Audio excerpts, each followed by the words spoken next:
오늘은 우리가 추수감사주의로 지킵니다. 사실 추수감사절은 미국 절기예요. 우리나라 절기는 아니고. 네, 우리나라로 하면 뭐 느낌을 딱 알 수 있듯이 그 추석과 같은 절기입니다. 근데 추석은 벌써 했잖아요. 우리가 추석은 첫 수확의 기쁨을 나누는 거예요.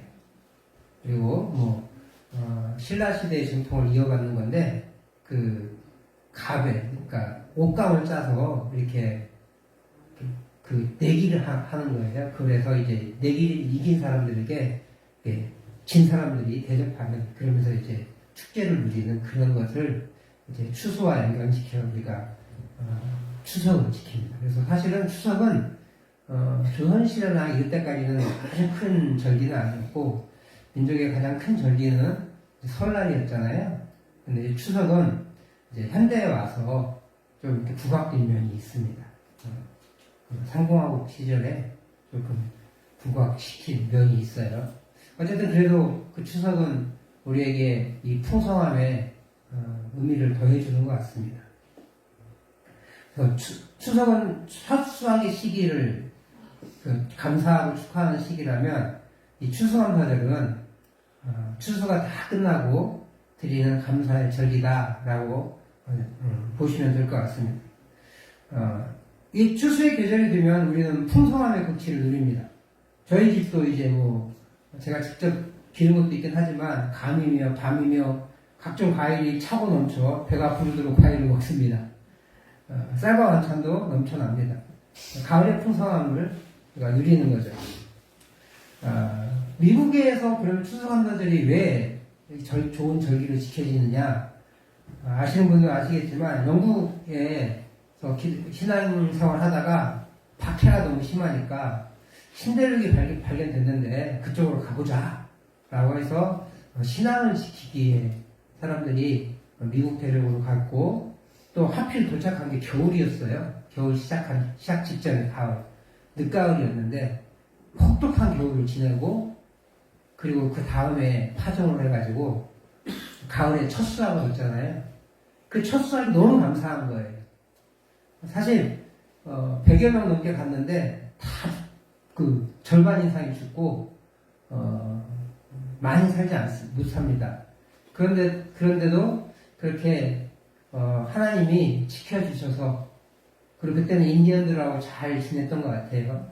그 좋은 인디언들 보내주셔서 그렇게 추수할 그 곡식을 뿌릴 수 있었고 경작할 수 있었고, 또 수확을 맺게 해주셔서 너무 감사해서 그렇게 추수에 감사를 지냈습니다. 그것이 이제 유래가 돼서 미국의 추수감사절을 지키는데, 지금도 미국은 아마 가장 큰 절기 중에 하나가 추수감사절인 것 같아요. 그래서 뭐 일주일씩 다 방학하고 추수감사절 방학이 있는 것 같습니다. 휴가도 다들 있고, 그렇게 해서 가족들이 모여서 이렇게 예배하고 또 식탁에 기절을 나누고 친구도 두 살만 먹고 뭐 그런 것 같습니다.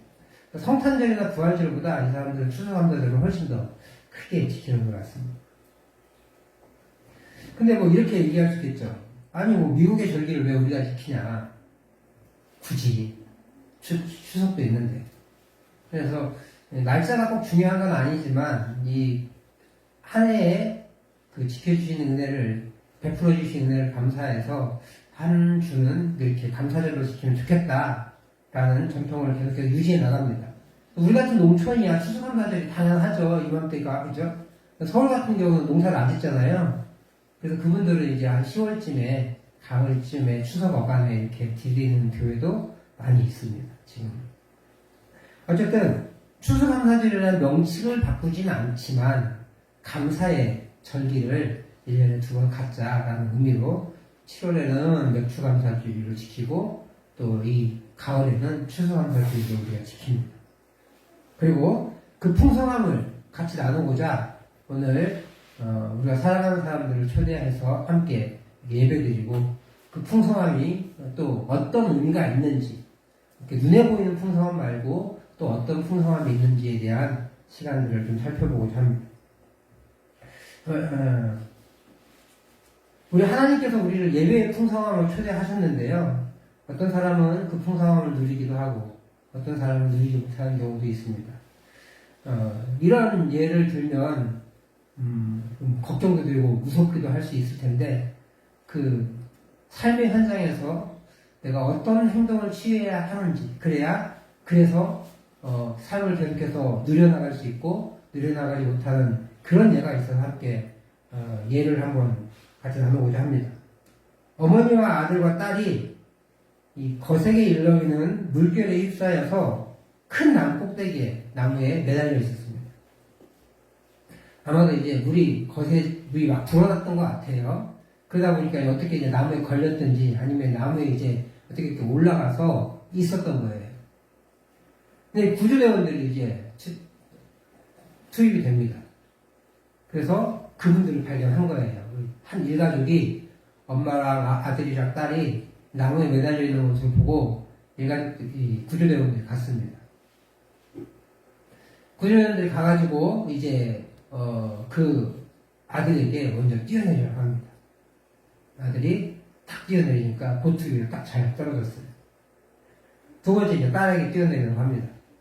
딸을 딱 뛰어내렸는데 안타깝게 보트 위로 바로 떨어지지 못하고 그 물에 떨어진 거예요. 그 물에 떨어져서 그 물을 빠져있는 사람들을 구조대원들이 건져냅니다. 어머니만 남은 거예요. 어머니가 겁이 많아요. 딸도 겁이 나왔지만 그 아들이 오빠가 뛰어내리는 걸 보고 용기를 내서 뛰어내는데 어머니는 못하고 있는 거예요. 물결이 점점 세져가고 있습니다. 그래서 구조대원들이 절박하게 뛰어! 그러나 그 어머니는 무서워서 뛰어내릴 수가 없는 거예요. 그 순간 다시 한번 외칩니다. 저희가 붙잡을 수 있습니다. 뛰어내리세요. 그럼에도 불구하고 이 어머니는 나무가 더 안전해 보이는 거예요. 그렇게 고민하는 찰나 무시무시하게 부서지는 소리와 함께 나무가 쓰러졌고 그 나무가 물과 함께 휩쓸려가 버렸어요. 보트가 따라갈 수 없을 정도. 내가 붙잡고 있는 것을 위기의 순간에 놓는다는 것이 쉽지는 않습니다. 이게 더 안전해 보이니까. 근데 놓아야 할 때와 붙잡아야 할 때를 우리가 분별할 줄 알아야 되는 것 같아요. 그렇지 않으면 더 큰 어려움에 처할 수 있게 되기 때문에 그렇습니다. 오늘 우리가 읽은 성경은요, 앞으로 일어날 일에 대한 예언의 말씀이에요. 한 150년 후에 이사야라는 이 사람이 살고 있는 유다 땅이 멸망할 건데, 멸망해서 바벨로니아라는 나라에 끌려갑니다. 수만 명이. 그 수만 명이 바벨로니아 강가, 유프라테스 티그리스 강 근처에서 이렇게 노동을 하는 거예요. 그래서 그 노예로서의 노동을 하면서 그런 밀이라든지 이런 것들을 하면 이제 바벨로니아 왕정에 바치는 그 일을 하고 있거든요. 그러니까 갖은 수모를 당합니다. 뭐 이런 거예요. 일본에 우리나라 사람들이 일제시대 가서 살 때 일본 사람들이 얼마나 우리를 모욕했습니까? 사람들이 이렇게 얘기해요. 바벨론 강가에서 일하고 있는데 잠깐 이제 씻고 쉬고 있어요. 그랬더니 그 니네 유대들아 노래 한번 불러봐. 그 노래를 즐겁게 기쁘게 부를 사람이 어디 있어요, 세상에. 그런 수모를 당하고 그렇게 또 그 뜨거운 뼈아뼈 아래서 일을 하고 그런 시절을 보내는 거예요. 그러니까 피곤하죠. 힘들고.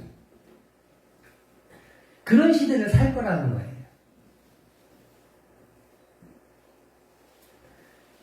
그 포로의 기간이 얼마인지 알 수도 없고 영원토록 갈 수도 있는 거고 그러다 보면 힘들잖아요.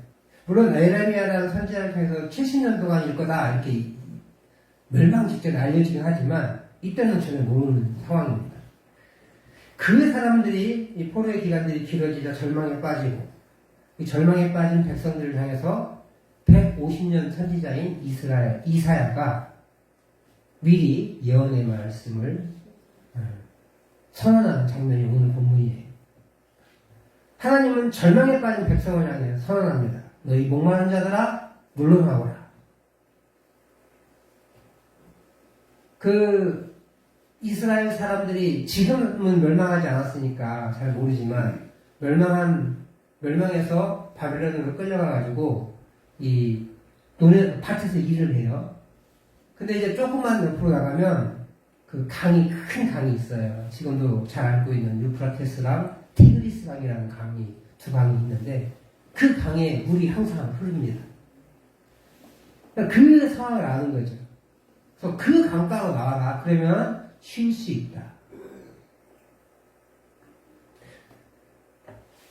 이 목마른 자들, 이 사람들은 그렇게 바벨론에 끌려간 포로들이에요. 그 사람들을 비유한 거예요. 타국에서 종으로 그리고 비천한 직업을 가지고 사는 그래서 자유를 갈망하고 고향에 돌아가고 싶은 그런 열망함이 있는 유대인들을 향해서 물러나오라 라고 얘기하시는 거예요. 그리고 그곳에 와서 포도주와 젖을 무료로 사라. 왜 포도주와 젖일까요? 이게 이래야 되잖아. 빵과, 이 사람들은 빵을 먹으니까, 빵과 음료를 사라, 물을 사라, 뭐 이래야 되는데. 우리는 아니 물을 잘 안 사먹죠. 근데 이제 서울로 가면 다 물을 사먹어요. 저 고등학교 때, 지리 선생님이, 야, 사우디는 물도 사먹는데, 그랬거든요. 물이 심지어 석유보다 비싸, 그 나라는. 뭐 그랬어요. 말도 안 되는 일이야, 라는 이야기를 하신 건데, 지금 우리는 물 사먹잖아요. 불과 30년 지났는데, 물을 사먹고 있습니다.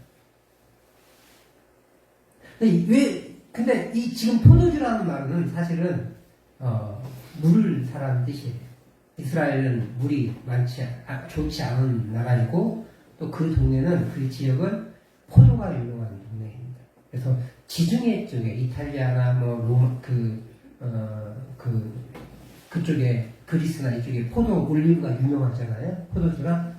그 지역에, 동쪽에 있는 나라가 이스라엘이기 때문에 포도주가 아주 잘 되는, 포도 농사가 잘 되는 동네입니다. 그리고 물이 안 좋아요. 그러니까 자연스럽게 포도주를 물처럼 마시는 거예요.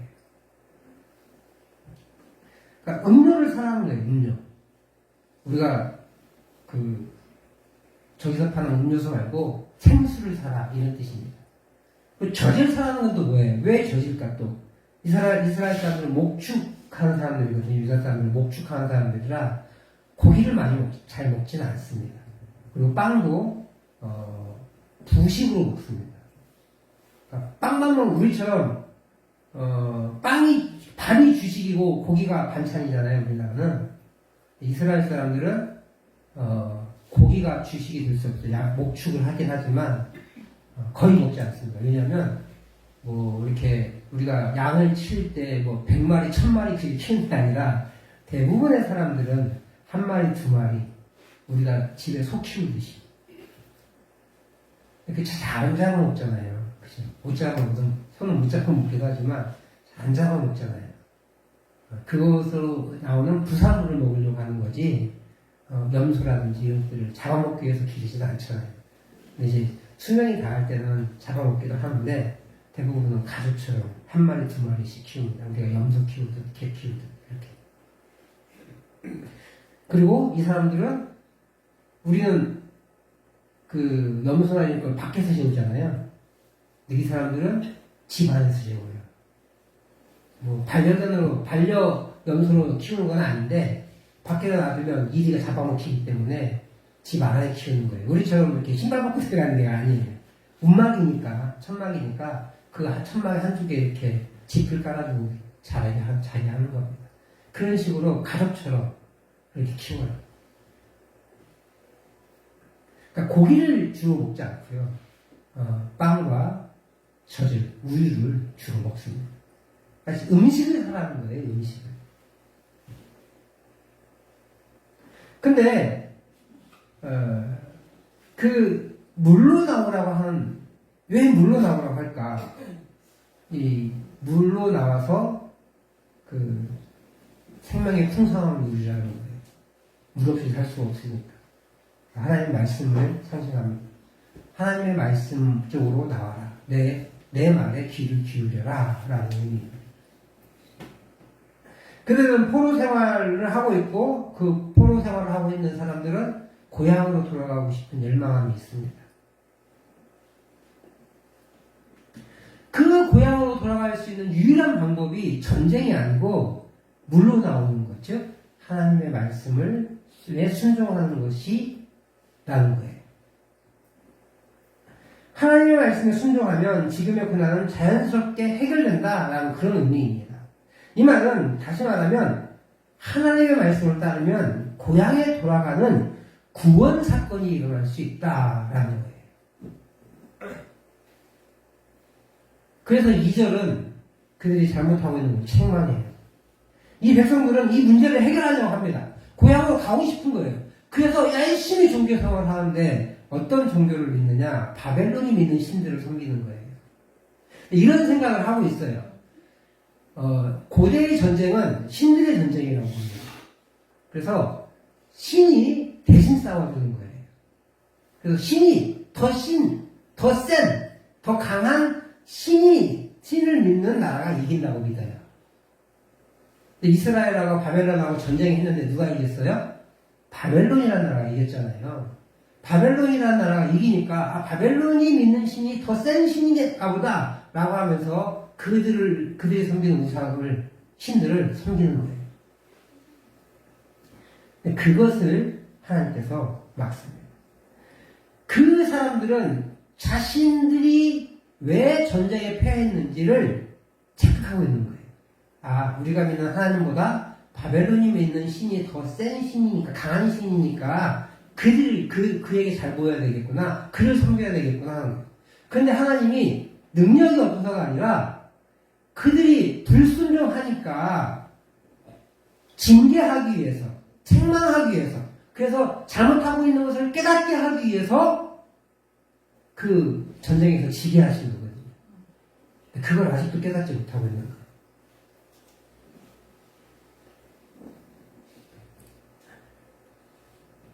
그리고 그 증거를 끝내기 위해 하나님은 당신께 돌아오라고 사람들을 부르고 있는 거예요. 물로 나오라. 하나님, 내 말씀, 내 말, 내가 가르치고 있는 이 성경의 말씀에 순종해라. 라고 요청합니다. 그래서 3절에 보면요, 귀를 기울이고 내게 나와 들으라. 이렇게 말하고 있어요.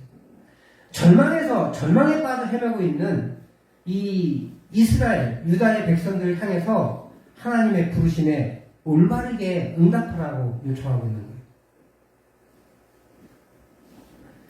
우리가 이제 어떤 일을 순간에 잘못 선택하면 당황해가지고 계속 잘못된 길을 가게 돼 있어요.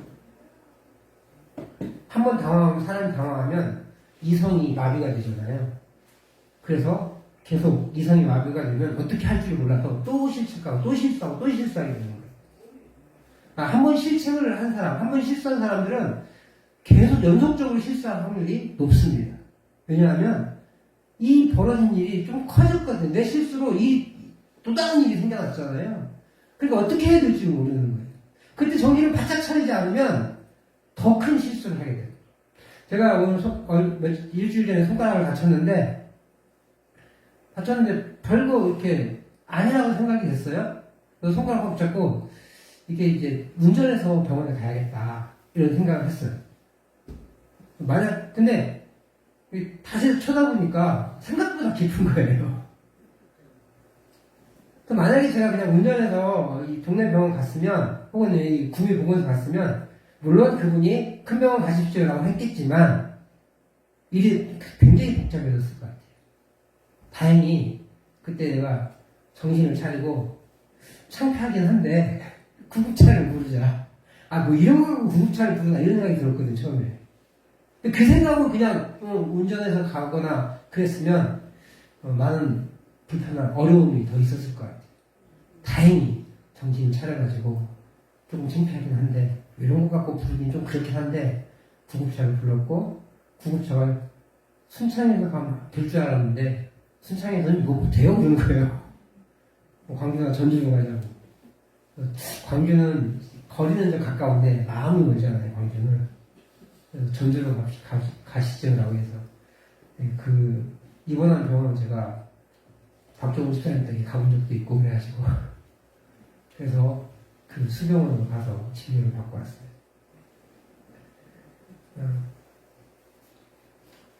잘못된 선택을 하게 되면 더 큰 실수가 나오게 되는 거예요.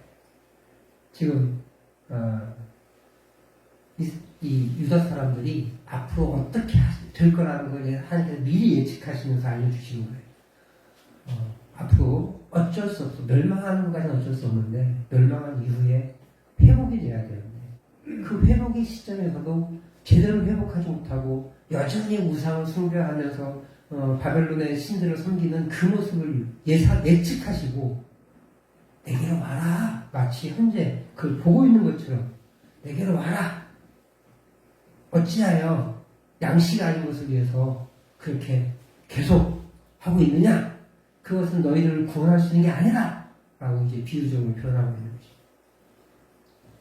문제는요, 이 아픔의 심각성을 인지하지 못하는 거예요. 제가 만약에 다시 쳐다보지 않고, 탁 다쳤으니까, 다쳤네, 피나네. 집에 가서 악기진기 바르지 라고 했다면, 아마 손가락이 이렇게 휘어져 있는 상태로 계속 살았을 거예요.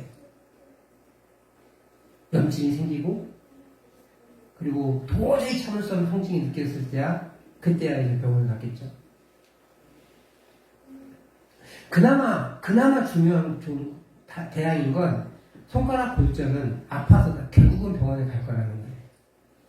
그리고 결국은 병원에 가서 이 병은 우리 병원에서는 안 되고요. 상급 병원에서 큰 병원에 가서 혹은 골절 전문 병원에 가셔서 치료받으셔야 합니다. 라는 의사의 소견을 가지고 가게 될 겁니다. 그럼 일이 복잡하죠. 돈도 많이 들고 시간도 많이 걸리고 그리고 그동안 계속 저는 엄청난 고통을 겪었어야 했을 거예요. 다행히 빠르게 판단해서 또 우리나라 참 좋은 게 이제 응급으로 가면 다 공짜잖아요. 119는 그렇게 이송돼서 정확한 엑스레이와 를 찍고 골절이니까 일단 주사 맞고 내일 수술하시죠. 그래서 토요일날 응급 수술을 해서 잘 붙였어요. 제일 큰 문제는요, 통증을 못 느끼는 거예요. 내가 잘못된 길을 못 가고 있다는 거예요. 잘못된 길을 가고 있다는 것을 모른다는 거예요. 그러니까 한센시병이라고 하는 문둥병이라고 하는 한센시병 알잖아요? 그게 가장 무서운, 성경은 이제 나병이라고 되어 있는데, 그 병의 가장 큰 무서움 중에 하나가 뭐냐면, 통증을 못 느낀다. 이렇게 쬐고 있다가, 지글지글 여기 손이 타고 있는데, 못 느껴요. 어떻게 느낄 수 있겠어요? 야, 뭐 탄내 나는데?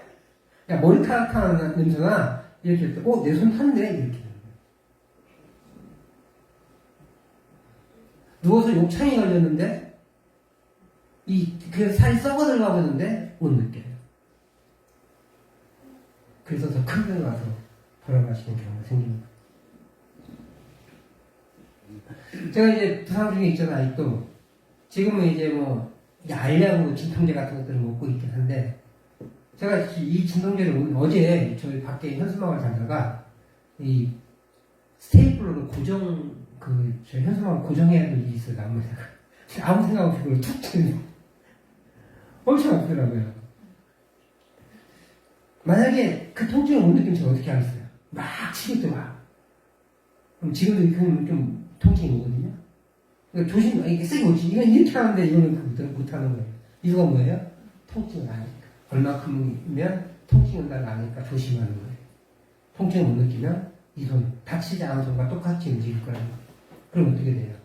핀으로 겨우 고정시켜놨는데, 손톱이 까져가지고, 그걸 봉합하고 꼭 꿰매놨는데, 거기서 터지고, 고정시킨 핀이 풀어지면서 또 골절된 게 흐트러지겠죠.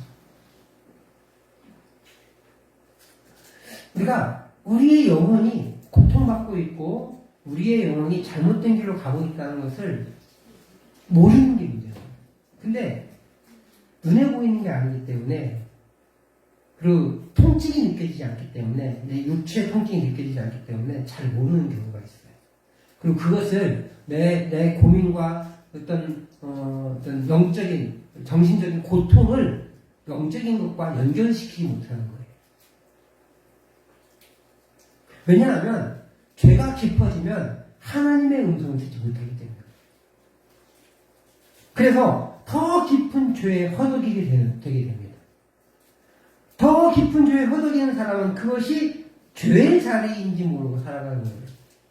그러다가 필경은 죽음에 이르게 됩니다. 그래서 주님은 3절에서 어찌하여 음식하는 것을, 양식하는 것을 위해서 일합니까? 라고 말하고 있는 거예요. 그리고 내게 와서 들으라 라고 말씀하고 있는 거예요. 그래야 영혼이 산다는 거예요. 근데 여기서 말하는 영혼은요, 사실은 죽어서 그 육체와 분리되어 있는 그 어떤 것이라고 얘기하시면 안 되고, 영혼과 육체는 연결되어 있어요. 전 인격이에요. 우리의 영혼이 구원되잖아요? 그럼 우리의 육체를 구원되는 거예요. 그래서 이 전체, 우리 인격이라는 전체를 보시면 됩니다. 21세기의 삶이 부유해지긴 했습니다. 그쵸? 근데 육체적인 부유함이 있는데, 그러면 정신적인 부유함이 생길 것 같은데, 문제는 정신적인 질병이 훨씬 더 많아졌다는 거예요. 예전에는 먹고 사는데 급해가지고 정신적인 걸 생각할 겨를이 없어요. 그래서 사실 정신적인 치료를 받아야 되는데 못 받는 경우가 참 많았습니다. 근데 대부분의 많은 사람들은 정신적인 여력이 없으니까 정신병에 걸리지 않았던 거예요. 지금은 육체적인 여력이 많아지니까 고민도 많고, 그 고민을 더 깊게 하다 보니까 요즘 잘 안 쓰는 말이긴 한데 정신병에 걸리는 거예요. 우울증에 걸리기도 하고 공황장애에 걸리기도 하고 그런 거예요. 사실 너무 바쁘면요, 이게 공황장애인지 우울증인지 잘 몰라요. 특별히 그 질병을 진짜 깊숙하게 아는 사람들 말고는 잘 모릅니다. 부유해진 시대에 살아가면서 풍성함을 누리지 못하고 상대적 박탈감에 빠져 사는 경우가 훨씬 많아요. 이 부유해진 시대를 누리지 못하고 우리의 마음은 더 가난한 시대를 사는 것처럼 보인다는 거예요. 몸은 좀 편하고 부유해졌는데 우리의 마음은 더 가난해졌어요. 오늘 여기 오신 모든 분들은 이 하나님의 부르심에 귀 기울일 수 있기를 바랍니다. 그렇게 해서 우리의 전 인격이 행복하고 죽어서도 영원한 행복의 삶을 사실 수 있기를 바랍니다. 그럼에도 불구하고 그 시기가 있는데 6절 말씀을 같이 한번 읽어보고 마치도록 하겠습니다. 6절 말씀, 오늘 6절 말씀 다시 읽어보겠습니다. 시작. 너희는 여호와를 만날 만한 때에 찾으라. 가까이 계실 때에 그를 부르라. 아멘. 때가 있다는 거예요. 때. 그 때를 놓치면 다시는 그 기회가 안 올 수도 있어요.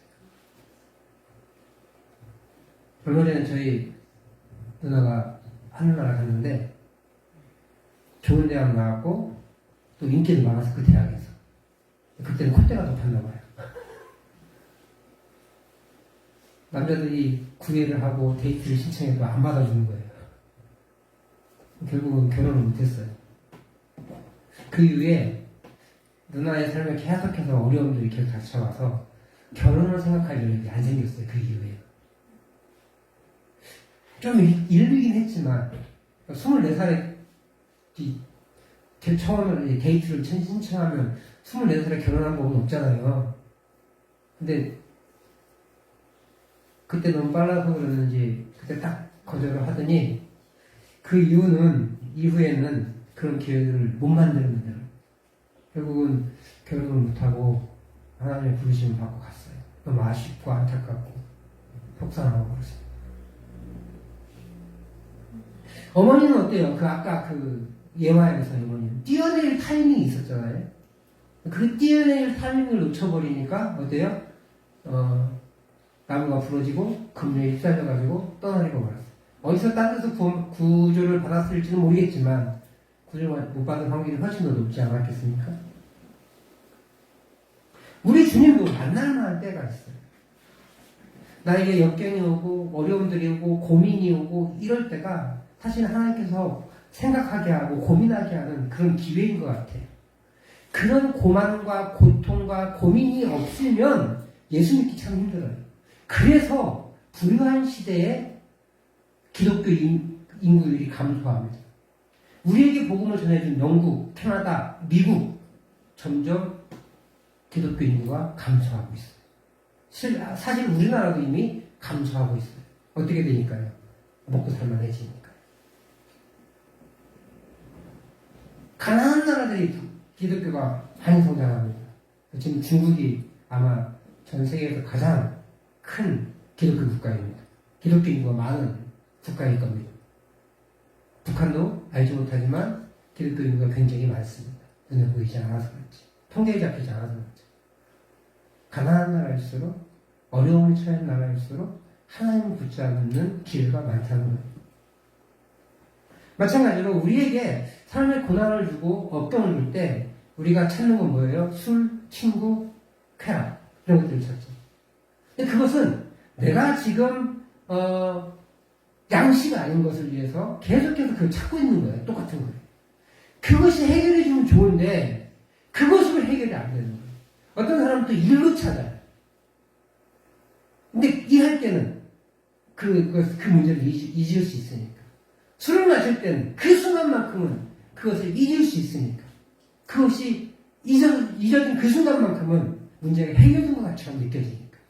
하지만 다시 돌아와 보면 문제가 해결되지 않아요. 다시 아프고 다시 속상하고 다시 약을 찾게 되고 그렇게 되는 거죠. 우리 주님을 만날 만한 때가 있습니다. 지금 이 자리에 계신 것 그리고 내가 심각한 고민 중에 있다 하면 우리 주님을 만날 만한 때가 좀 있습니다. 그 만날 만한 때 주님을 만나야만 이 추수의 풍성함처럼 우리 인생의 풍성함을 누리게 될 줄 믿습니다. 더욱이 그 풍성함은요 값없이 누리게 돼요. 근데 값 없다고 해서 무가치한 게 아니에요. 그 값을 예수님이라는 분이 대신 치러줘서 우리가 값을 지불하지 않는 거지 진짜로 공짜가 아니에요. 이런 거죠. 우리가 여기 있는데 어제 저녁에 점심에 제가 맛있는 걸 사줬어요. 심지어 돈가스 클래스에 가서 점심을 사줬습니다. 제가 돈을 냈을까요? 안 냈을까요? 안 냈죠. 누가 냈을까요? 엄마가 냈어요. 우리 딸 현서는 공짜로 먹었죠. 그죠? 근데 그 값은 현서에게는 공짜이지만 그 가게에서는 공짜가 아니에요? 공짜가 아니에요. 누가 냈어요? 엄마가 대신 내준 거예요. 매일 저녁에 카드를 긁습니다. 자기 통장에서 돈이 빠져나가지 않습니다. 아빠 통장에서 빠져나가요. 우리 딸은 늘 공짜로 밥을 먹어요. 근데 누가 대신 내주는 거예요? 아버지가 아버지 카드를 아빠 카드를 긁을 거예요. 원래는 엄카해야 되는데 얘는 아카를 써요. 누군가 대신 내줬기 때문에 값없이라는 이야기가 되는 거지 그것이 무가치하다는 뜻이 아니에요. 우리가 죄의 값을 치르고 우리가 그 공짜로 하나님의 은혜를 받는 것은 무가치하기 때문이 아니라 하나님이 그의 독생자 아들 예수 그리스도를 희생시킴으로 대신 값을 치러주셨기 때문에 우리가 값 없이 그 은혜를 누리는 그 기쁨을 누리는 거지 무가치하다는 뜻은 아닙니다. 오늘 이 풍성한 추수의 감사의 시간에 우리의 영혼의 풍성함도 누릴 수 있기를 소망합니다. 처음 참석하신 분들 또 마음에 고민함들이 있는 분들은 그 고민함을 해결할 수 있는 유일한 길이 하나님을 기억하시고 그 하나님께 우리의 고민과 우리의 소원과 우리의 삶을 알려드리며 문제를 해결받고 풍성함의 은혜를 누리는 그런 귀한 분들 되시기를, 그리고 우리 성도들 되시기를 주의 이름으로 축복합니다.